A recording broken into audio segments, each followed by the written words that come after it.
Pastaj ata i thanë atij, "Ku është Sara, gruaja jote?" Abrahami u përgjegj, "Është atje në çadër." Dhe ai tha, "Do të kthehem me siguri vitin e ardhshëm te ti në po këtë kohë.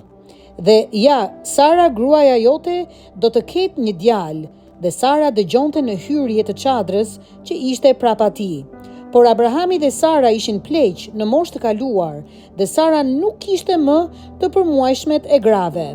Prandaj Sara qeshi me veten e saj, duke thënë, "Plak si jam, a do të kem unë gëzime të tilla, meqense vetë Zoti im është plak?"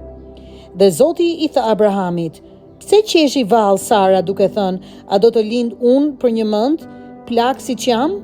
A ka vallë diçka që është shumë e vështirë për Zotin? Në kohën e caktuar brenda një viti do të kthehem te ti dhe Sara do të ketë një birë." Atëherë Sara mohoi duke thënë, "Nuk qesha sepse pati frikë." Por ai i tha, "Përkundrazi ke qeshur."